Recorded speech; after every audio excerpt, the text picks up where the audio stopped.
Hello everyone. In this video I'm going to be speaking on the topic of relationships and looking at relationships, whether they're intimate relationships or other types of social relationships, through more of a spiritual or higher consciousness perspective. In our relationships, we're often acting out unconscious patterns. We're playing out our insecurities, our fears, unresolved attachment issues from childhood. Various other psychological dynamics are being projected into our relationships. So a lot of what's happening in relationships has to do with what's going on within ourselves, within our own self-concept, the roles that we think we should be playing in our life.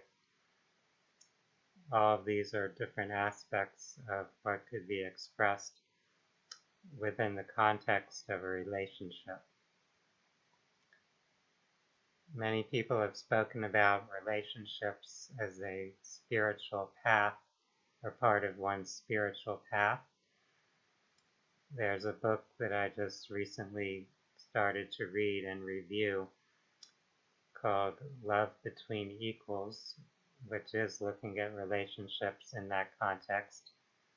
And here's this book that I just mentioned, Love Between Equals. Relationship as a Spiritual Path is the subtitle there, a book by Polly Young Eisendrath. And that book looks at relationships kind of from a spiritual perspective, using Buddhism and psychology to understand how we can evolve and experience relationships in a more mature sense, rather than them being something that's kind of stuck in the ego dynamics, bringing ourselves to a place where we're more conscious, more self-aware, more able to be fully present in a relationship where we can partner with another person, where we can see and support them as who they are in their own personal development process, rather than having too much of a need for them to play some role for us to meet our personal satisfaction or fulfillment desires. The more that we can be centered within ourselves, the more balanced and whole we are within our own being, the more we're able to be fully present and able to attune to another person in a relationship where we can support one another, where we can be more equal in that sense, rather than having a strong need for someone else to do or act in certain ways to help us feel more secure for ourselves. So this is a constant challenge in relationships, to notice if we're expecting too much from the other person, if our happiness and our fulfillment are overly dependent on that other person being or acting in any particular way. Often challenges and so-called problems appear in relationships when we are overly dependent on another person to act a particular way in their role in that relationship. Certainly, for a relationship to be satisfying and fulfilling, we will expect the other person to treat us in certain ways, to be supporting and nurturing us or protecting us, to be playing out a certain role to a certain extent. However, if we're overly reliant or dependent upon that, if we're not secure enough within our own being, if we're not balanced or whole enough within ourselves, we can put too much pressure or too much demand upon that other person to play that role to help us feel secure or fulfilled. So as we work on ourselves, as we do become more balanced and whole, we tend to have less need for that other person to be a particular way. In a sense, if the other person is not playing the role that we expect of them to in a relationship, if they're not treating us respectfully, if they're not honoring us enough, then we would probably feel free to walk away from the relationship since it's not serving a purpose for us anymore. We can realize that any relationship has a certain purpose it's serving, and there may be a time when that relationship is no longer functional for us at the stage of development that we're at in our life.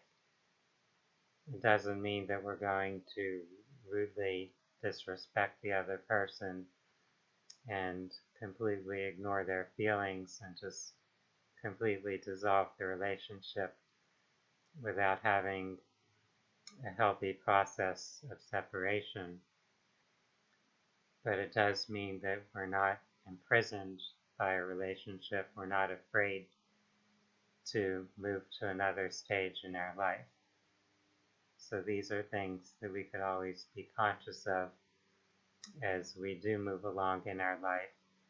We can look at our relationships and see if we're growing and evolving within the relationship, if the other person is on a similar journey of growth or exploration where they're able to evolve along with us, or if our personal evolution may require us to release our attachment to a particular relationship. We may need to let go to release a particular bond or attachment that we've had, so that each person in that relationship is free to move on, to grow in their own way. Sometimes a relationship can serve our growth and evolution, and sometimes it can become a limitation. In some cases, a person sacrifices themselves in order to satisfy or support someone else, even if that's not really healthy for either person involved. So if we're looking at our life and our relationships, we do want to find kind of a healthy balance where we're supporting one another, where both individuals are being nurtured or fostered by the relationship. There can be conflicts and challenges in the relationship that we're able to negotiate, to dialogue about, to navigate those challenges so that it ultimately helps us grow and become more clear and conscious within ourselves.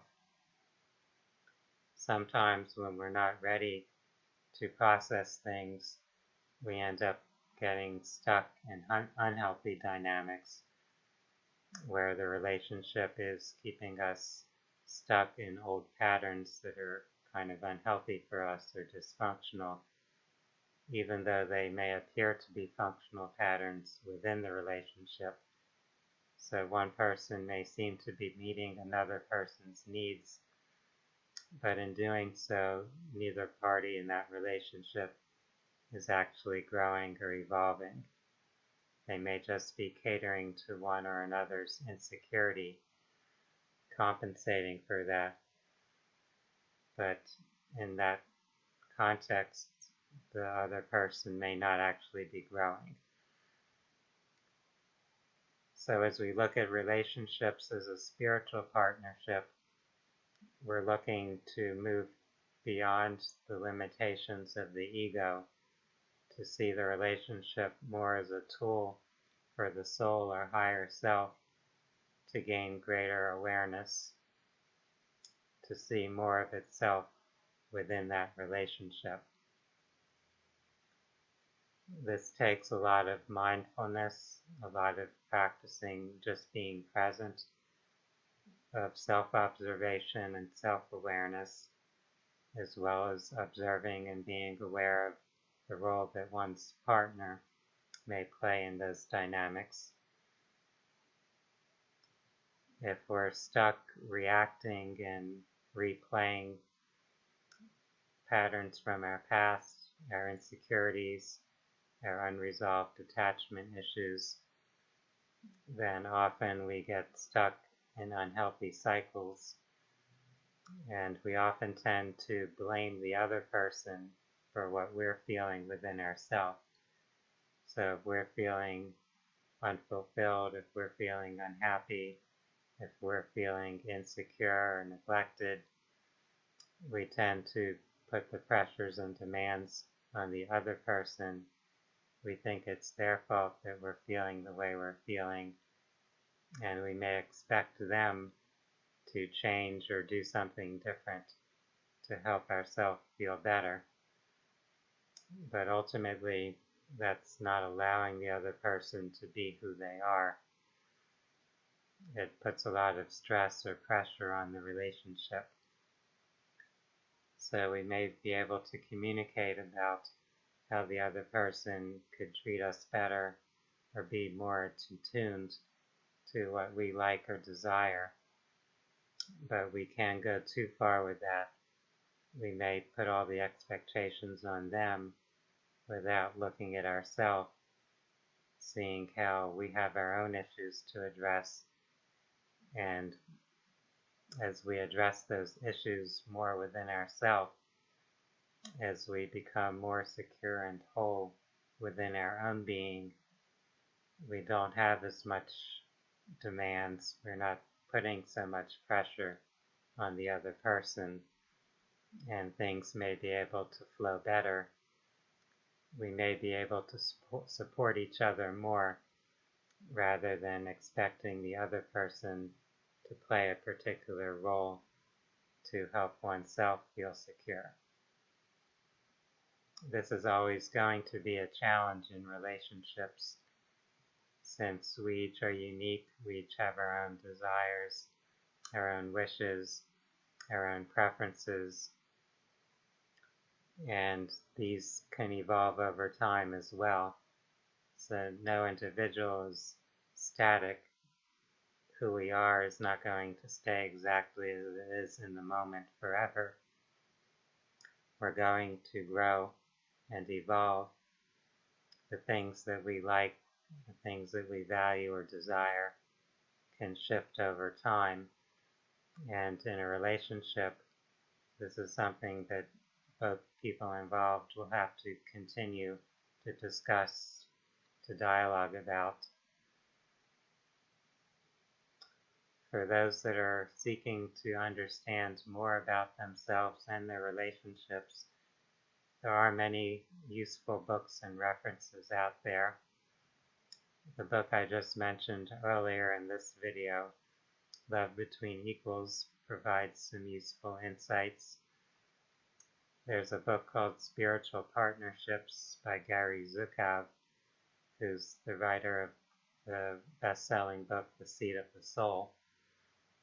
That's another useful guide to help us grow and evolve in how we look at our relationships, seeing them more as spiritual partnerships rather than ways that we can have another person compensate for our insecurities or cater to our ego. For those that are interested in personal growth, holistic healing, and spirituality, I invite you to watch more of the videos on my YouTube channel. And for those seeking additional resources or personal healing sessions, you can learn more on my website at phinsights.com. That's PHINSIGHTS.com. For now, I would like to wish each of you a wonderful day. Namaste.